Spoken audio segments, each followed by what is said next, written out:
Já daqui a pouquinho começar a ministração da palavra de Deus. Estamos só aguardando aí para conectar com o nosso nobre, digníssimo amigo pastor apóstolo Jefferson Neto, que está conectando conosco lá da grande. E com certeza esse homem é um homem muito bem preparado no reino e com certeza vai nos dar um grande suporte na noite dessa terça-feira. Ele já deu aí o ar da graça. Que bom, nobre companheiro, tê-lo conosco na noite dessa terça-feira na nossa live. E nós já queremos abrir aí os microfones para que você possa se apresentar, cumprimentar aí essa gama de irmãos que nos dão aí a satisfação de estarem sempre conectados conosco nas lives, nas terças-feiras. Apóstolo Jefferson, fica à vontade, nobre. Obrigado, pastor Samuel. Primeiramente, obrigado, pelo convite, poder bater um papo contigo aqui sobre questões preciosas da Bíblia e compartilhar aí com a sua audiência é um grande, grande prazer. Deus abençoe a todos que estão assistindo. Se vocês puderem compartilhar também aí na rede social de vocês, convidar os amigos, eu creio que todos serão muito abençoados. Eu sou o apóstolo Jefferson Neto, eu sou pastor de uma igreja aqui em Boston, na região da Grande Boston, a Assembleia de Deus Novo Tempo, e já estou nos Estados Unidos há 20 anos, e estamos aqui trabalhando para o Senhor com um seminário teológico, treinamento de obreiros, e evangelizando, ganhando almas para o Senhor, que é o que a gente tem como objetivo maior, a salvação de almas. E conheço o pastor Samuel há muitos anos, trabalhamos juntos um período e temos uma comunhão muito grande aí, temos uma afinidade bíblica muito grande. Então, para mim é um prazerzão, pastor Samuel, estar aqui contigo, viu? Muito bem, nós ganhamos o presente, porque o pastor Jefferson apóstolo Jefferson é um homem muitíssimo ocupado na obra de Deus, inclusive quase todos os dias ele está fazendo lives e nós entramos aí num vácuo da sua agenda, né? Verdade. E ele liberou esse tempo hoje, na terça-feira, para participar conosco desta live. E nós queremos agradecê-lo, agradecer de todo o nosso coração de termos enriquecendo a nossa noite nessa terça-feira. Pastor Jefferson, Amém. nós viemos falando ao longo de umas 4, 5 semanas sobre o reino de Deus, né? Uhum. E a gente teve a oportunidade de dar uma olhada nos Salmos de número 145, né? Uhum. Salmos de número 145, no verso 13, onde o salmista fala da dimensão, né? Da extensão do reino de Deus. Ele diz no Salmo 145, verso 13, o teu reino é um reino eterno. Uhum. O teu domínio estende-se a todas as gerações. Então, a gente descobriu que o reino tem uma dimensão eterna, mas ele também é um reino presente entre nós, porque Jesus usou uma expressão lá em Mateus capítulo 12, no versículo de número 18, versículo 28, Jesus disse assim: porém, se eu expulso demônios pelo poder do Espírito de Deus, isso prova que o reino de Deus chegou até vocês. Então a gente entende que o reino é eterno, o reino é presente, tá? Através da manifestação de Cristo durante o seu ministério, desde o seu ministério até agora o momento com a igreja. E, finalmente, nós estamos aguardando o chamado reino vindouro, né? Que está lá no livro de Apocalipse, no capítulo de número 20, nós temos dois versículos, os quais, de alguma forma, retratam isso. O versículo de número 4 diz assim: depois vi tronos, e nesses tronos estavam assentados aqueles que haviam recebido autoridade para julgar. Vi também as almas daqueles que tinham sido decapitados por terem anunciado a verdade revelada por Jesus e por causa da imagem, por causa da mensagem de Deus, né? Aí ele diz, no mesmo texto, ele diz, por causa da mensagem de Deus, eles são os que não adoraram, né? Tem tradução que fala a besta, mas aqui fala o monstro, e nem sua imagem, nem tampouco receberam a sua marca na testa ou na mão. Eles reviveram e reinarão com Cristo durante 1000 anos. Então se refere aí o reino milenial, né?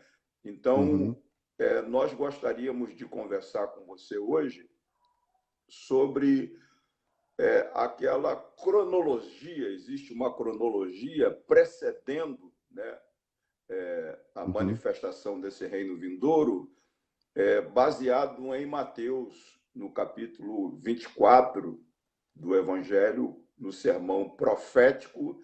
Jesus monta ali um esboço, né, uma cronologia que retrata como é que vai acontecer a manifestação desse reino vindouro, né?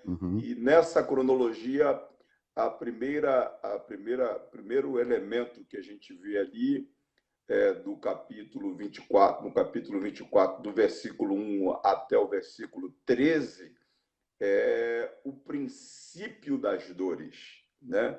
Ok. E aí eu queria já abrir aí os microfones para você falar um pouquinho dessa cronologia exposta por Jesus. Quer dizer, ele diz acerca do princípio das dores. Posterior, o princípio das dores acontece a segunda vinda de Jesus, que tem duas fases, né?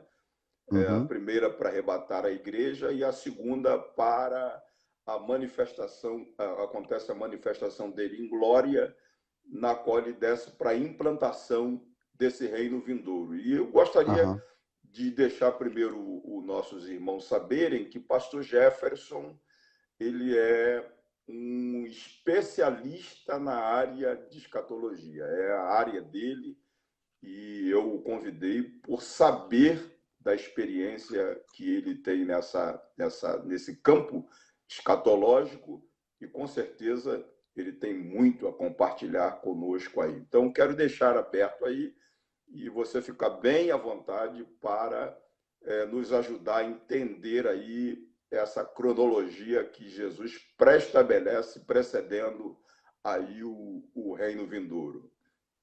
Amém. Bom, mais uma vez, obrigado, né, pelo prazer de estar aqui contigo, a gente conversar sobre essas questões, eu acho muito importante. Então, a escatologia é um assunto complexo por um lado, mas por outro lado, quando você tem a visão pré-tribulacionista da escatologia, você consegue desmistificar algumas coisas, né? Você acaba enxergando a escatologia por um prisma muito mais simplificado, porque eu costumo dizer o seguinte, que os pré-tribulacionistas são os que menos precisam interpretar o texto. Espera aí, deixa só cortar não, deixa só eu pegar um adendo aí com você, porque existe um termo comum para você, comum para mim, né, que você já utilizou 2 vezes na sua fala aí, pré-tribulacionista, né? E eu gostaria que você expusesse para o pessoal o que é pré-tribulacionista, né? Ok, muito bem. A escatologia, ela está dividida em 3 vertentes principais, que tem como divisor de águas o reino milenar que o pastor Samuel acabou de citar. Então, há um possível...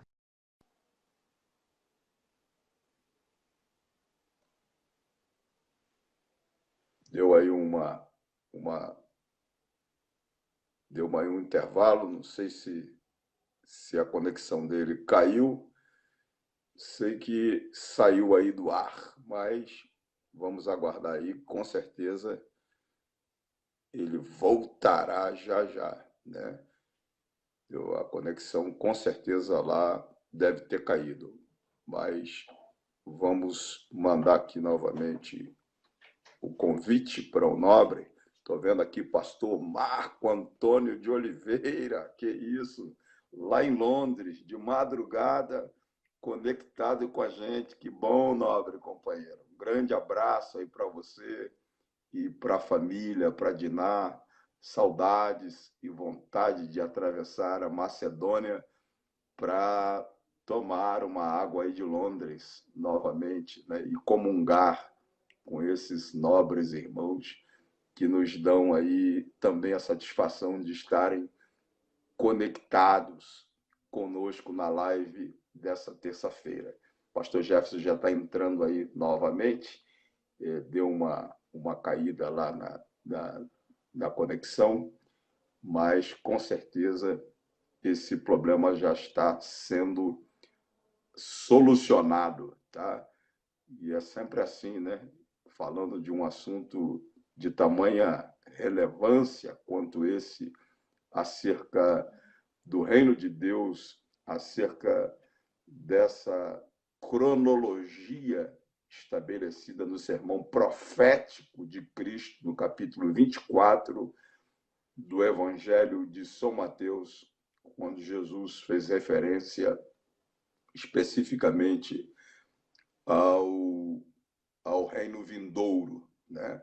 E nós não poderíamos falar de reino vindouro sem que nós fizéssemos os nossos queridos irmãos estarem conectados e com essa cronologia bíblica. Nós não poderíamos entrar direto no assunto, né? E eu penso que deu uma queda aí, né, pastor? Eu fui cortada, não sei por quê, caiu de repente. Então fica à vontade, volta aí a fala inicial e fique livre aí. Amém. Bom, eu estava explicando que a escatologia ela está subdividida em três vertentes principais que tem como divisor de águas o milênio, né? O reino milenar que o pastor Samuel compartilhou no início do primeiro vídeo. Então, o que acontece é o seguinte, este reino milenar, ele é discutido dentro da comunidade acadêmica da escatologia, se ele seria um reino literal, se ele seria um reino teórico, ou se ele seria um reino passado, né? Sendo assim, geram três vertentes, que é o amilenismo, que são aqueles que acreditam que não haverá milênio literal, ele é um milênio teórico, né? Simbólico. Tem aqueles que são os pré-milenistas, que são os que acreditam, não, o milênio será real, literal e durará 1000 anos, né? E tem os pós-milenistas, que são aqueles que acreditam, não, o milênio já passou, ele não é literal, ele é esse período de Cristo até o final dos tempos, então esse seria o milênio simbólico. Então, eu, pastor Samuel, e provavelmente a maioria dos que estão aqui, é pré-milenista, ou seja, nós acreditamos no milênio literal, como descrito no livro de Ezequiel, do capítulo 40 para frente, você tem 8 capítulos de um livro falando de um milênio que não faria nenhum sentido se esse milênio não fosse literal. Nós temos detalhes ali, descrição de como será a vida, como será Israel, como será Jerusalém, como será o novo templo, detalhes de descrição desse período milenar. Então, nós somos pré-milenistas. Dentro do pré-milenismo, tem mais 3 vertentes, na verdade, praticamente 4, né? A primeira vertente são os pré-tribulacionistas, aqueles que acreditam que Jesus vem em 2 etapas, uma para a igreja e a segunda etapa para Israel, tá? Eu sou pré-tribulacionista, pastor Samuel é pré-tribulacionista, e acreditamos que uma boa maioria aqui também. Tá? A segunda teoria são os pós-tribulacionistas. E eu estou indo por grau de expressão. Né? Os pós-tribulacionistas são aqueles que dizem, não, Jesus voltará uma única vez, e ele voltará no final da grande tribulação, e então ele arrebatará a igreja e salvará Israel. Tem os mesotribulacionistas, que são aqueles que dizem, não, a igreja vai passar pela metade da grande tribulação e Jesus arrebata a igreja no meio. E tem uma quarta, que não é tão falada, mas os chamados pré-ira, que são aqueles que dizem, não, a igreja vai passar por boa parte da grande tribulação e ela será tirada no momento em que a ira de Deus for derramada sobre a terra. 4 versões. Nós somos pré-milenistas, pré-tribulacionistas, porque eu acredito que Israel e a igreja são 2 povos diferentes. A Bíblia deixa isso claríssimo em muitos lugares. 5, 10 lives não seriam suficientes para citar aqui textos e mais textos que claramente separam a igreja de Israel. Então, são 2 povos. Segundo lugar, nós temos 2 testamentos. E esses 2 testamentos não existem por acaso. Esses 2 testamentos existem porque Deus tem 2 alianças firmadas. Deus tem uma aliança firmada com o povo de Israel, a aliança firmada sob a lei, e Deus tem uma aliança firmada com a igreja, não só de gentílica, mas a igreja de um modo geral, que contém gentios e judeus. Lembrando que quando os judeus vêm para dentro da igreja, eles não contam como Israel, eles contam como igreja.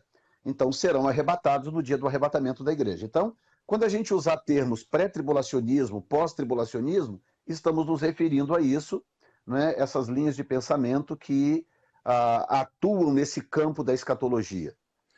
Muito bem, então, deixa eu só pegar um adendo, é que, na verdade, a despeito de Jesus ter estabelecido uma cronologia que precede a manifestação do reino que ele vai implantar, chamado milênio, né? E dentro dessa cronologia começa aí do capítulo 24 do Evangelho de Mateus, do verso 1 ao verso 14, com o chamado princípio das dores. Né? Princípio das dores, e como já expôs o apóstolo Jefferson, que nós somos pré-tribulacionistas, a gente acredita que o princípio das dores é uma metáfora relacionado aí com dores de parto de uma mulher grávida, né, que vai também desembocar na expressão de Paulo no capítulo 8 da Epístola aos Romanos, quando ele fala que toda a criação geme com gemidos inexprimíveis, aguardando com expectativa o dia da redenção, e ele usa até a expressão dizendo que até mesmo nós que tomamos parte nas primícias de Deus, gememos também gemidos inexprimíveis. Então, esse é o chamado princípio das dores. E aí, posterior ao princípio das dores, acontece aí, esses princípios das dores retratam especificamente os sinais, né, que precedem a segunda vinda de Jesus. Não é isso, reverendo? Então, o que acontece é que quem sente essas dores é que é debatido, né? Porque é o princípio de dores, mas que dores e de quem, né? A resposta está em Apocalipse 12, né? Aquela mulher grávida de Apocalipse 12 é a nação de Israel. Então, a nação que está grávida para dar à luz ao seu Messias. Mas alguém pode dizer, mas o Messias já não veio? Veio, mas a nação ainda não sabe. Então a nação está esperando o Messias vir pela primeira vez, quando na verdade ele virá já pela segunda vez, e a nação de Israel então vai reconhecer, opa, então olha aqui, quando o Senhor mostrar as mãos furadas, eles perguntaram, que marcas são essas nas suas mãos? E ele vai dizer, são as marcas com que fui ferido na casa dos meus irmãos, ou na casa dos meus amigos. Então, basicamente, o princípio de dores, que eu divido um pouquinho diferente do que você falou, que eu entendo que o princípio de dores vai até o verso 8, né? Mateus capítulo 24, do verso 1 ao 8. Do verso 9 ao 14, estariam os três os primeiros 3 anos e meio da grande tribulação, que é um período onde não há muita guerra, não há muito impacto, não há muita aberração do anticristo, mas que já é tribulação, mas que ainda não seria a grande, né? Ainda não é o período da ira. Então, se você perceber no final do capítulo 8, o capítulo 9 começa com uma conjunção que ela muda o ambiente. Quando diz, Capítulo então, não, versículo, né? capítulo 24, versículo 9, né? Ah, O versículo 8 diz que, então, mas todas essas coisas, falando de pestes, fomes, terremotos, diz assim, mas todas essas coisas são o princípio das dores, ponto.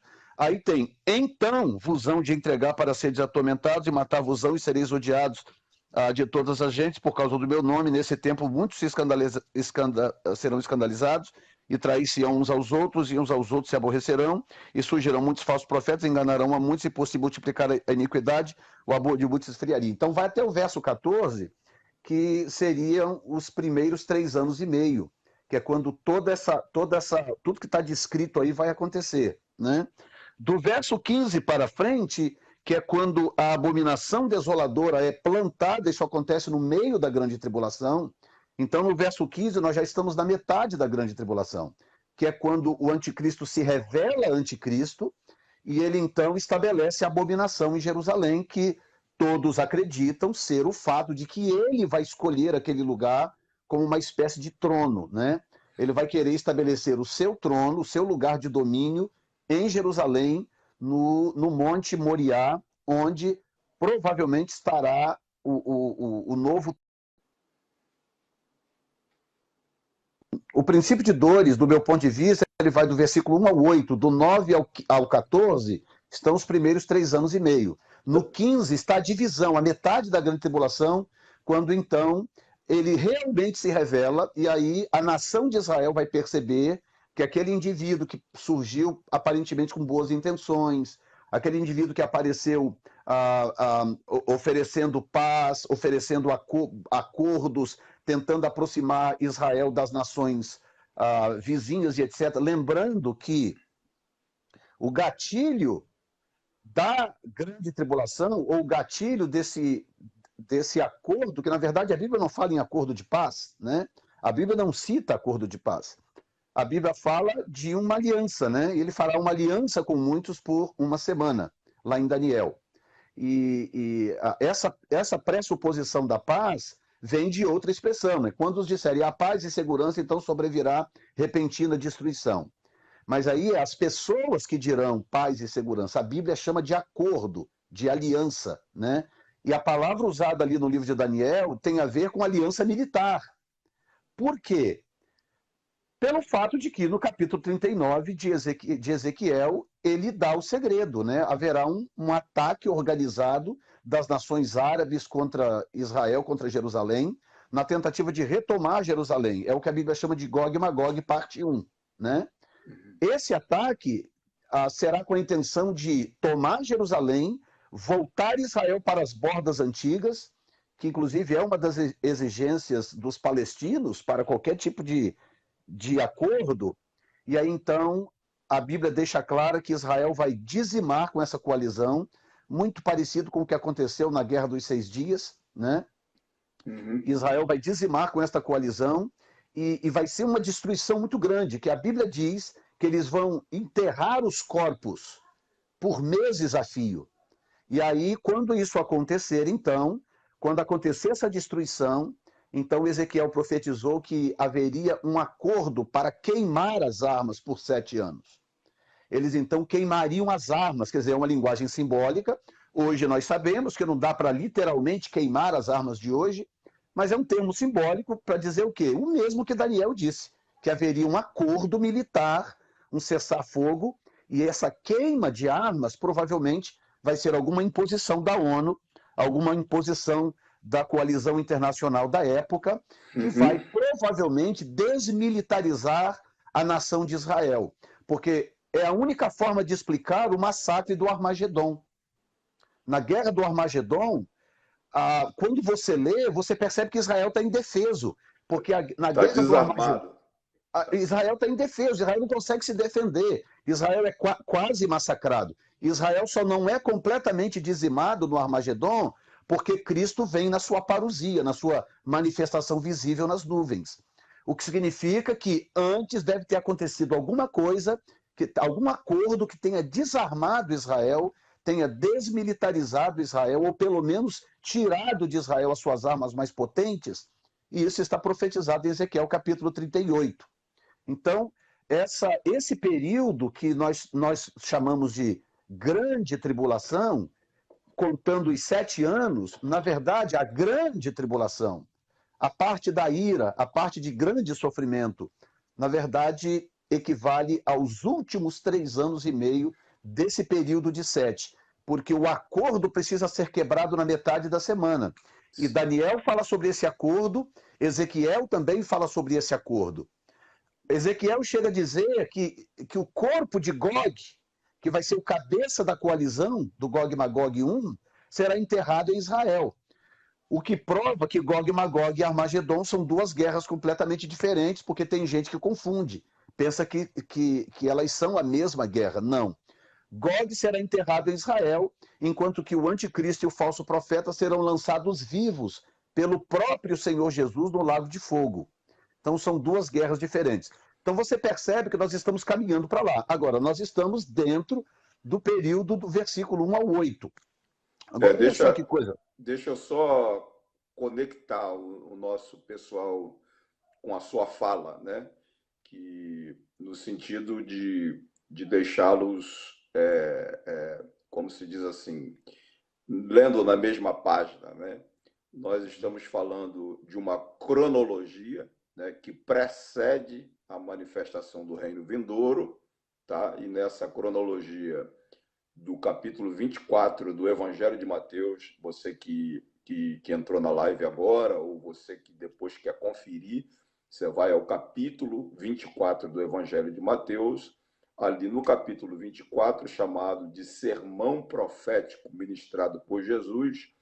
Ali está uma cronologia dos acontecimentos que precederão a manifestação oficial, né, do reino vindouro, tá? E o pastor Jefferson acabou agora de explicar para nós, né, que ele é um especialista na área de escatologia, na minha concepção, na minha visão. Eu faço a divisão do versículo 1 ao verso de número 14.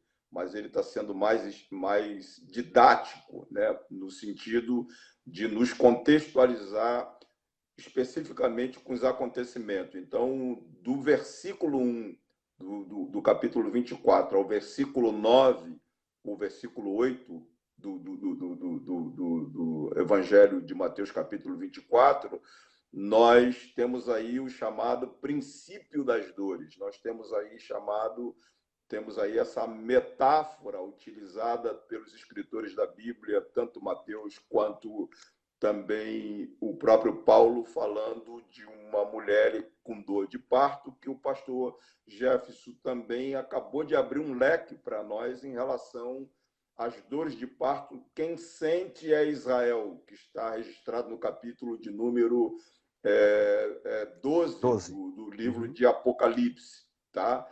Sente porque, assim como a igreja aguarda a segunda vinda de Jesus, Israel aguarda a primeira ainda, tá? Porque eles não acreditaram na primeira vinda. Então, para Israel será a primeira vinda, e para nós, a igreja, a segunda vinda. Só que segunda vinda. Veja bem, pastor, olha que coisa tremenda. O reino, né? Eu não vou entrar muito em questões de reino, nós já até conversamos isso, eu não quero destoar aqui, confundir a sua audiência, mas eu quero só deixar essa informação. O reino foi adiado. Por quê? Porque Israel rejeitou o rei, né? Israel rejeitou o rei. Quando chega, depois da ressurreição, os discípulos chegam para Jesus no final do livro de Lucas e diz assim: Senhor, é agora que tu restaurarás o reino a Israel? A Israel? Aí Jesus não podia abrir o jogo, dizer, não, olha, deu zebra aí, nós vamos atrasar aí 2000 e poucos anos. Você imagina se Jesus vira para os discípulos e diz para eles que a coisa tinha mudado, que aquele reino que Israel esperava seria atrasado alguns 2000 e poucos anos. Imagina o desânimo desse povo para poder pregar o evangelho, para fazer o que eles fizeram depois. Então, o que Jesus diz? Jesus dá uma resposta clássica. Diz assim, isso não é problema de vocês. Ele diz, não vos compete saber o tempo e as épocas que o Pai estabeleceu pelo seu próprio poder. Mas recebereis poder ao descer sobre vós o Espírito Santo e tarará. Então, o que Jesus está dizendo? Jesus não diz o que nós sabemos hoje, porque isso traria um profundo desânimo sobre eles. Imagina se Jesus dissesse para Paulo assim, Paulo, você vai fazer 3 viagens missionárias, vai dar o seu couro, você vai plantar igrejas pela Ásia Menor, mas essas igrejas serão todas fechadas e desaparecerão. Você imagina o desânimo de Paulo no seu ministério se ele soubesse de uma coisa dessa. Perfeito. Então eles não podiam saber que o projeto do reino havia sido adiado. E agora esse projeto será retomado no final da grande tribulação, que é o que você descreveu muito bem como o reino milenar, que é quando Israel, aí voltamos de volta para Ezequiel, que é quando Israel estará de volta na sua terra, com todas as fronteiras restauradas, o Senhor Jesus em Jerusalém, e todos os reis da terra terão que ir a Jerusalém prestar homenagem, levar presentes ao rei. Tem alguns que acreditam até que Davi será aquele segundo personagem que aparece no livro de Ezequiel. Tem um segundo personagem lá, uma espécie de capitão, uma espécie de prefeito de Jerusalém, que aparece na visão de Ezequiel, que alguns creem, chegam a dizer que é o próprio Davi, que volta com a igreja já transformada, com a igreja já glorificada, e que, portanto, os que estão no céu voltam juntos, já com seus corpos glorificados e etc. Então, o reino será de fato estabelecido a partir do momento em que o rei estiver presente. A razão do porquê o reino foi adiado é porque o rei se ausentou. Ele está presente enquanto onipresença, ele está presente no seio da igreja, no coração da igreja, mas ele não está presente enquanto presença manifesta. Ele não está presente. Então o reino foi adiado para depois da grande tribulação, que é quando ele volta na parousia de forma visível, e então ele se assenta sobre o trono, e então o reino é retomado. E aí ele mantém o reino por 1000 anos na terra, para deixar claro que o projeto do reino ele é possível. Algumas pessoas me perguntam no seminário, por que nós precisamos de um milênio se logo depois vem a eternidade? Por que no final da grande tribulação já não temos logo novo céu, nova terra e vida que segue, glória a Deus? Por que nós precisamos de 1000 anos de governo cristocêntrico aqui na terra? Exatamente por isso.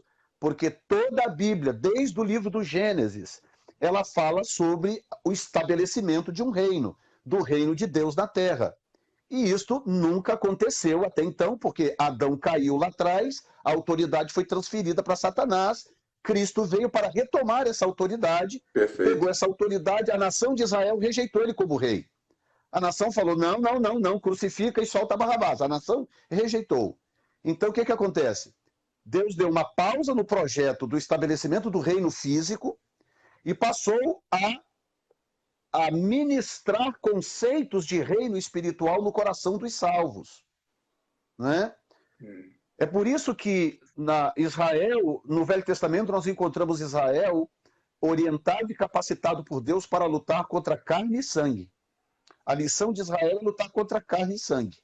Ainda até hoje a missão de Israel é lutar contra carne e sangue. O papel de Israel é manter o Hezbollah fora de lá, é manter o Hamas fora de Jerusalém. O papel de Israel é proteger Jerusalém contra o Irã, é não deixar a coalizão árabe entrar na cidade. Esse é o papel de Israel. Por que esse é o papel de Israel? Porque Jerusalém é a capital do reino. Por que Satanás quer tanto Jerusalém? Porque ele sabe que o reino não pode ser estabelecido se Jerusalém não estiver nas mãos dos judeus. Por isso essa guerra constante. A igreja tem uma missão diferente. Paulo disse, olha, a nossa guerra não é contra carne e sangue. Eu não estou preocupado com o Hamas, você está? Eu não. Eu não estou preocupado com o Hezbollah, eu não estou preocupado com o Irã, eu não estou, fisicamente falando, como povo, como nação, eu não estou preocupado com o Hamas, com nada disso. Agora, Paulo diz, a nossa guerra é contra os principados, as potestades, contra o príncipe das trevas desse século, hostes espirituais da maldade nos lugares celestiais. Então, raciocina comigo. O que eu vou dizer agora mexe um pouco com o nosso orgulho, tá? Mas por um lado é bom. Quando você lê Romanos 11, você descobre que o papel da igreja é, na verdade, proteger a nação de Israel no mundo espiritual, para que Israel consiga manter Jerusalém intacta até que o rei venha. Essa é a função da igreja. Ou seja, nós mantemos os ares protegidos, porque nós lutamos contra principados e potestades nos ares. Nós mantemos os ares protegidos para que a nação de Israel seja segura. Orai pela paz de Jerusalém, porque na paz da cidade está a vossa paz. Entendeu? Perfeito, perfeito. Então, essa cronologia, como você chamou, ela é muito importante ser entendida por causa disto. Porque senão nós perdemos a nossa identidade. A nossa identidade é lutar contra principados e potestades. A nossa luta é espiritual. A nossa luta é muito mais intensa e mais profunda do que Israel. Tá? Por exemplo, santidade conta mais para a igreja do que para a nação de Israel. A nação de Israel não precisa ser santa hoje. Está entendendo? Porque ela não está lutando contra o diabo, ela não está enfrentando demônios, ela está enfrentando gente, guerras. É isso que a nação de Israel está enfrentando. A igreja não. A igreja guerreia contra espíritos demoníacos. Por isso que jejum para a igreja é muito importante, oração para a igreja é muito importante, santidade para a igreja é muito importante, para manter a autoridade da igreja intacta no mundo espiritual. Porque quando nós afetamos o mundo espiritual, então ele reflete de volta no mundo natural. Perfeito, Entende? que bom, que coisa linda, né? E é interessante que você falou sobre pré-tribulacionismo, né? E explicou, né, as duas correntes, principalmente duas correntes fortes, né? O pré e o pós, né? O pré diz que a igreja não passará pela grande tribulação, e o pós-tribulacionismo afirma que a igreja passará pela grande tribulação, né? E aí eu queria que você também desse uma palhinha, né? Já que você expôs aí na cronologia que do versículo 1 ao versículo 9 diz respeito especificamente ao princípio das dores, Ao versículo 8. E do versículo 9 em diante até o versículo 15 do capítulo 24, diz respeito à primeira fase da grande tribulação, que também é dividida em duas fases, né? A primeira, 3 anos e meio, e a segunda, 3 anos e meio, né? E aí eu pergunto para você, a igreja passa ou não passa pela grande tribulação? A igreja definitivamente não passa pela grande tribulação, isso é facilmente provado, facilmente provado. Você sabe que eu estudo escatologia há muitos anos, e todos os argumentos dos pós-tribulacionistas, argumentos que eu respeito. Se tiver algum pós-tribulacionista aqui, o nosso respeito, e se tiver amilenista, pós-milenista, não importa, nosso respeito a todos, tá? Porém, o fato de eu estudar isso há muitos anos, eu conheço claramente qual é a linha de raciocínio, quais são os argumentos, por exemplo, dos pós-tribulacionistas, para dizerem que a igreja vai passar pela grande tribulação. E esses argumentos, eles podem ser facilmente refutados, tá? Os dois principais argumentos, tá, dos pós-tribulacionistas são exatamente Mateus capítulo 24 e 2 Tessalonicenses capítulo 2. Porque, número 1, eles não entendem a diferença entre Israel e a igreja. Eles não entendem. E eu já tentei, inclusive, eu tenho amigos pós-tribulacionistas, tá? Amigos. Eu tenho um grande amigo meu, querido, que é amilenista, ele mora em Portugal. É um amigo querido. Então a gente evita falar sobre escatologia, porque o amilenismo para mim, é o mais absurdo de todos, né? Mas é meu amigo, ou seja, nós não estamos impedidos de termos comunhão, de sermos irmãos em Cristo, pensando diferente. Agora, eu sou veemente naquilo que creio. Eu creio, não é porque alguém me disse, não é porque eu li o livro do fulano, não é porque eu vi o YouTube do ciclano. Não, são 36 anos de Bíblia estudando a palavra e formando os conceitos que eu tenho hoje, tá?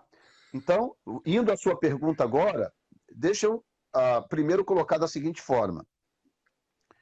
Jesus disse algo que, se a gente entender, nos ajuda muito a compreender a escatologia. Quando aquela mulher cananeia veio atrás dele, clamando, pedindo socorro, ele se calou. A mulher continuou gritando, ele continuou calado. Aí os discípulos falaram, Senhor, manda essa mulher embora, que ela está gritando atrás de nós. Jesus falou, eu não fui enviado senão as ovelhas perdidas da casa de Israel. Vou repetir, eu não fui enviado senão as ovelhas perdidas da casa de Israel. O que Jesus está dizendo? Jesus está dizendo o seguinte, eu não fui enviado para gentios, eu fui enviado para os judeus. Eu fui enviado para a nação de Israel. Por que ele foi enviado para a nação de Israel? Porque Jesus é o cumprimento da expectativa de reino de Israel. Há uma promessa para Davi. Deus fez uma promessa para Davi, de que sobre o seu trono não faltaria governante, e que o seu reino seria perpetuado, seria para sempre.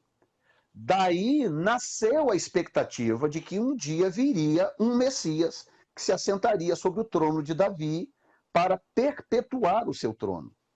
Então, quando Jesus veio, Jesus disse, não, deixa ela gritar, eu não fui enviado para ela, eu fui enviado para a nação de Israel.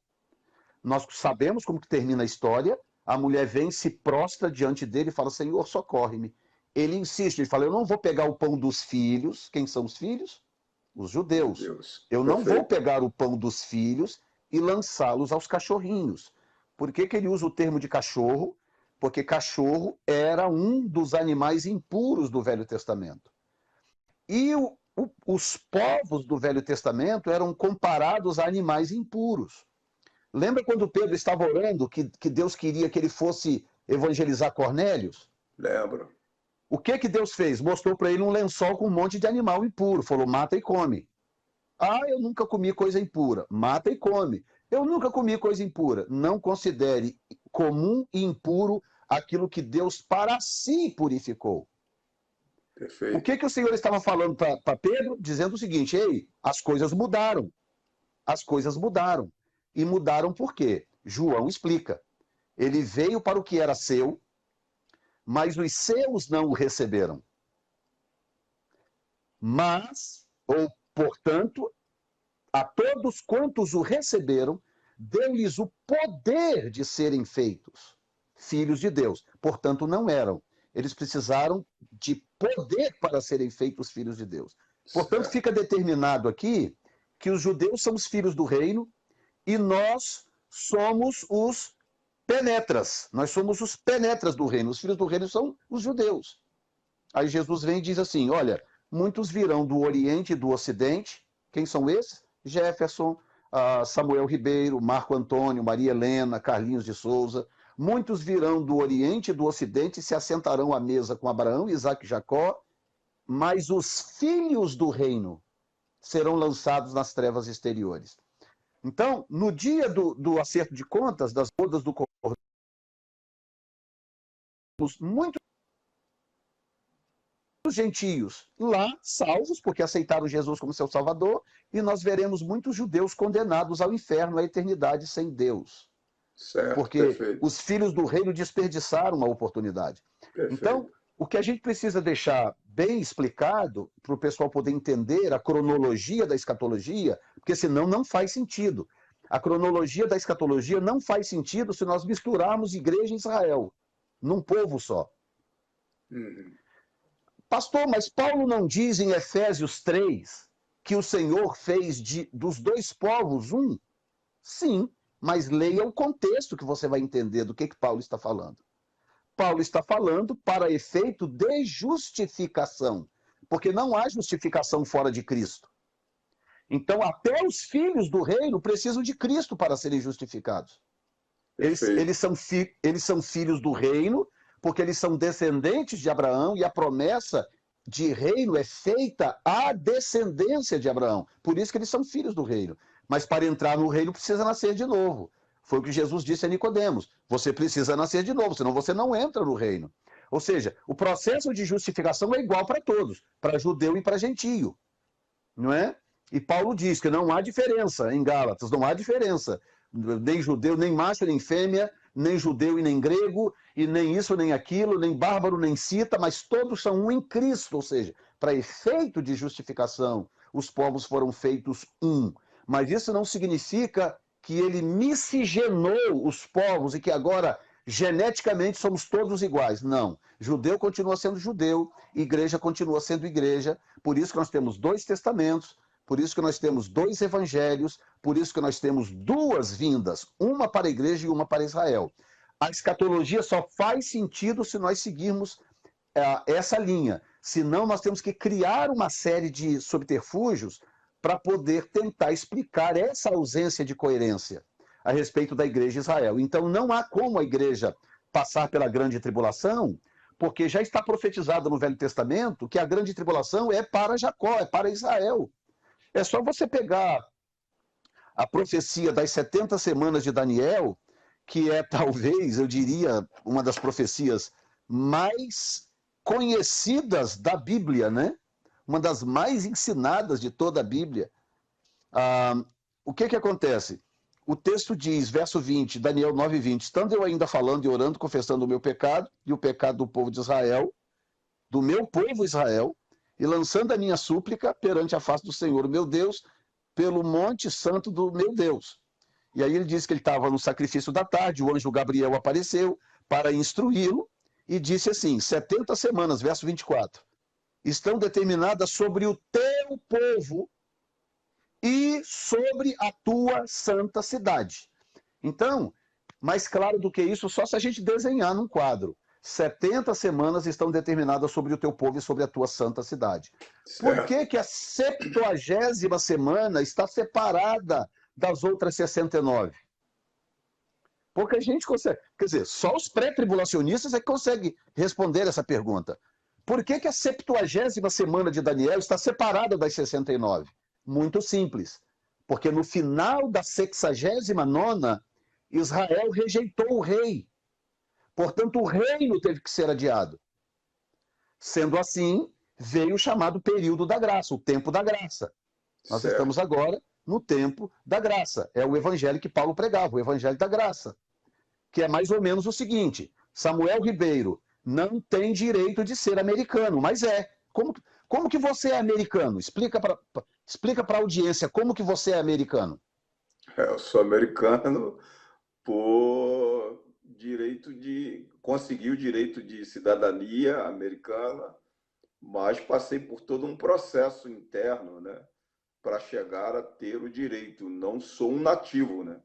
Aí está. Então aí está. Você é americano por graça. Um dia alguém, um presidente, um congresso em algum lugar, promulgaram leis que permitiram você, o estrangeiro, entendeu? Chegar aqui e se tornar cidadão. Então você tem direito à aposentadoria aqui, você tem direito a isso, tem casa aqui, tem tudo. Você tem tudo que um nativo tem, mas você não é filho do reino.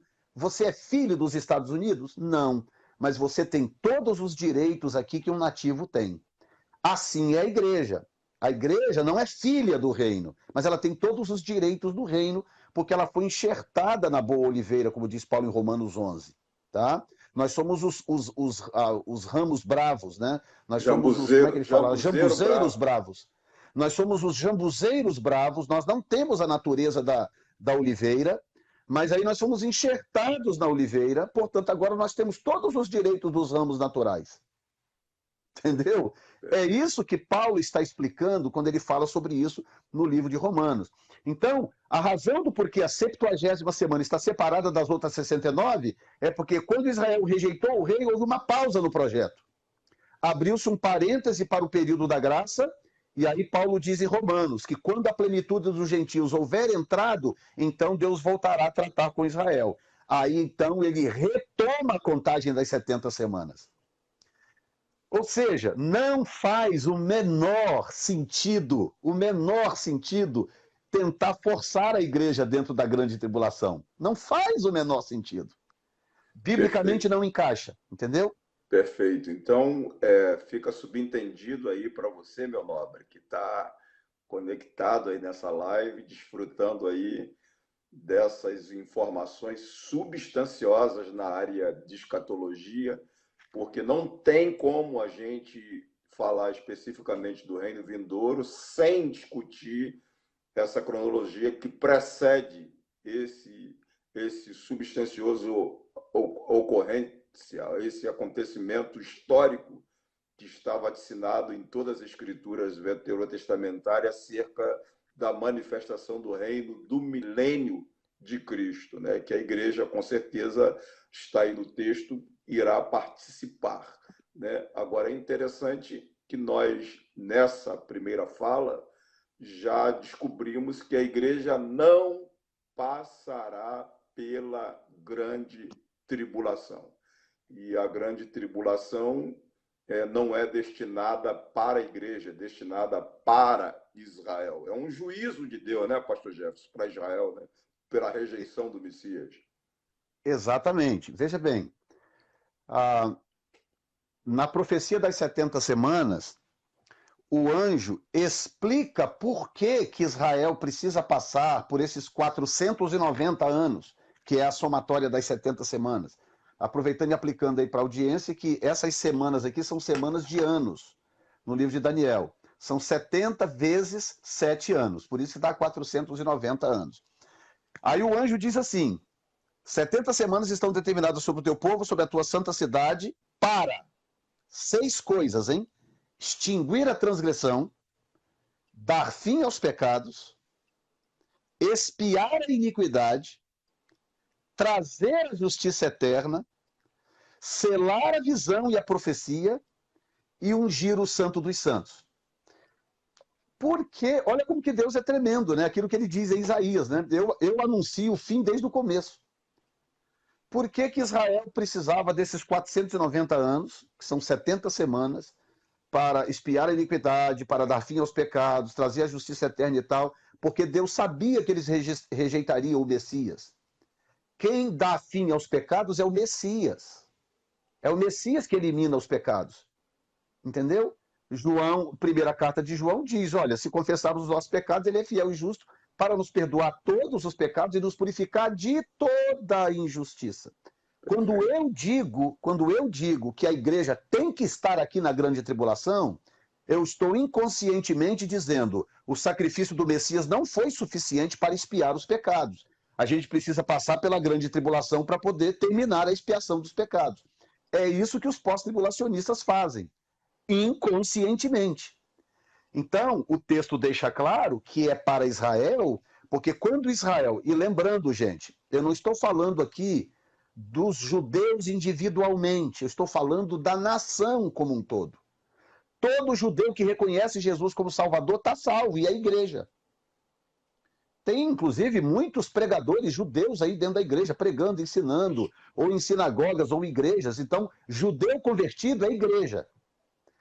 A palavra é para a nação de Israel, é para o povo de Israel. Perfeito. Então, o que Deus está dizendo é isso, olha, como eles vão perder o Messias, eles não vão reconhecer o Messias, então não há como expiar os pecados deles. Eles vão ter que passar por todas as 70 semanas, porque no final da 70ª semana, então Jesus aparece em glória na sua parousia, ele aparece visivelmente nas nuvens, montado num cavalo branco, e então eles o verão, e diz a Bíblia, e lamentarão. Lamentarão. Por quê? Porque vão ver as marcas nas suas mãos e vão dizer, caramba, não é que era ele mesmo o tempo todo? Era ele, nós passamos por tudo isso para ter que chegar aqui agora e reconhecer que era ele.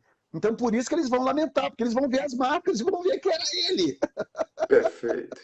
Então, os 6 propósitos das 70 semanas de Daniel só fazem sentido para Israel, porque a igreja já está justificada. Perfeito. Paulo diz que justificados fomos pela graça, não pelas obras. Pela graça, não pelas obras, para que ninguém se glorie. Então Perfeito. nós já estamos justificados. Nós não precisamos de uma semana extra, de um sofrimento extra, ou seja lá o que for, para nos justificar. Quem precisa é a nação de Israel. Perfeito. Então, fechando, né, porque nosso horário já extrapolamos, mas fechando nessa cronologia, né, estabelecida no sermão profético de Jesus, do capítulo 24, do versículo 1 ao versículo 8, diz respeito ao princípio das dores. Do versículo 9 até o versículo 15, diz respeito 14. ao versículo 14, diz respeito à primeira fase da Da grande grande tribulação. tribulação. Yes. Aí, quando chega do versículo 15 até o versículo, e daí para a segunda fase. Não, ele vai até o final, só que aí a gente pode falar depois da estratégia do capítulo 24, que aí é um outro assunto. Porque aí entra o seguinte, por exemplo, alguém me perguntou há pouco tempo atrás, por que Jesus nunca falou então do arrebatamento da igreja? Eu falei, bom, número 1, ele falou sim.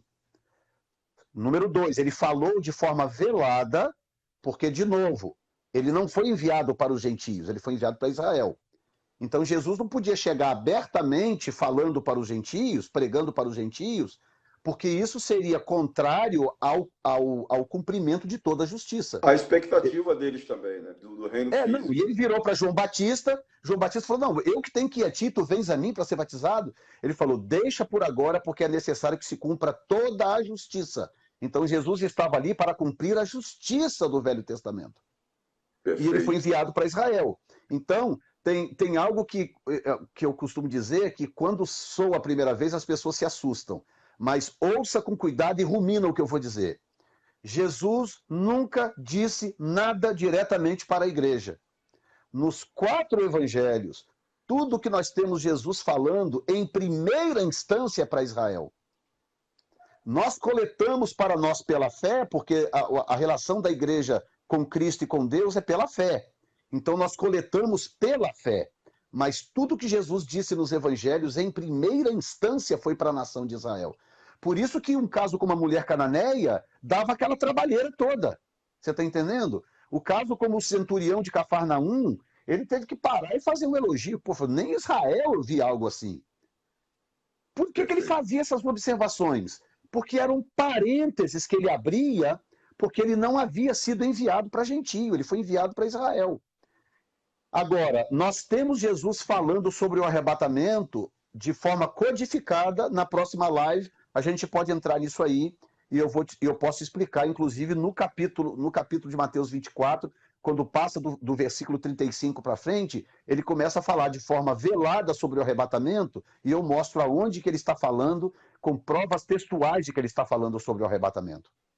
Perfeito. Então, nós queremos, de antemão, agradecer o nobre apóstolo Jefferson Neto por essa participação ímpar, né, singular, nessa live dessa terça-feira, abrindo esse parêntese para a gente, nesse contexto escatológico, que é para a gente desembocar lá na manifestação do reino que ocorre aí com a manifestação de Jesus em glória. Então, de antemão, agradecemos o apóstolo e te chamo, te convido, te conclamo e te peço que você divulgue para as outras pessoas que na próxima live a gente dá continuidade a esse substancioso assunto que nós abordamos hoje. Nós abrimos aí os microfones para o pastor, o apóstolo, despedir, mas antes dele se despedir, ele vai fazer uma oração. Eu só quero relembrá-los que a partir da primeira semana de agosto nós teremos 4 terças-feiras que será ministrado um curso chamado Agosto de Deus, tá? A igreja e a sua missão, quando a gente fala da diferença de uma igreja de crente, evangélico e cristão para uma igreja de discípulos. E as inscrições para o curso estão abertas. E se você ainda não fez a sua inscrição, é só você entrar na nossa página e se inscrever hoje ainda. Escuta, meu nome. Se inscrever hoje ainda.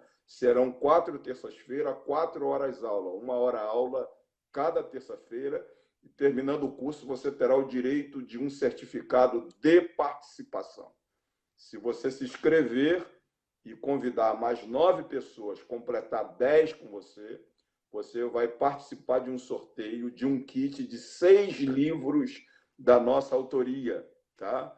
E de acordo com o número de pessoas, nós vamos sortear 10 kits de 6 livros. Então, meu nobre que está conectado conosco, por favor, entra lá na nossa página no Facebook e faça a sua inscrição ainda hoje, tá bom? E eu quero abrir os microfones para o meu nobre apóstolo, despedir de vocês e Pastor, fazer uma oração nos abençoando.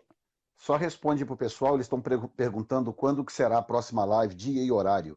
Tá. Na próxima terça-feira, no mesmo horário que nós fizemos hoje, de 8 às 9 aqui no Brasil. E como o pastor Jefferson está em Boston, lá na região da América, de 7 às 8 da noite, tá bom? Isso. Então estaremos juntos e o apóstolo vai orar por vocês agora. Amém. Mais uma vez, obrigado. Deus abençoe a todos os pastores que eu vi aqui passando. Deus abençoe todos vocês. Uma alegria muito grande ter vocês aqui conosco. Pai, muito obrigado por este encontro. Compartilhar a tua palavra é um privilégio, é uma honra tão tremenda que nós nem entendemos por que o Senhor nos conferiu tamanha honra. Muito obrigado, Senhor. Que a tua palavra continue enchendo os corações de vida, transbordando, Senhor, nos corações, para a glória do teu santo nome. Sim. Pai, usa o pastor Samuel também com esse dom de mestre, que ministra com excelência a tua palavra, nos canais das redes sociais, Pai, ministrando nas igrejas, assim que tudo estiver normalizado, para a glória do teu nome. Abençoe o curso A Gosto de Deus, ó Pai, sobre esse assunto tão tremendo que eu conheço pessoalmente, e que todos sejam ricamente abençoados para a glória do teu nome. Amém. Muito bom. Que Deus os abençoe, nobres companheiros. Grande abraço, apóstolo. Deus te abençoe. Muitíssimo obrigado, viu? Amém. Gratidão. Um abraço. Amém.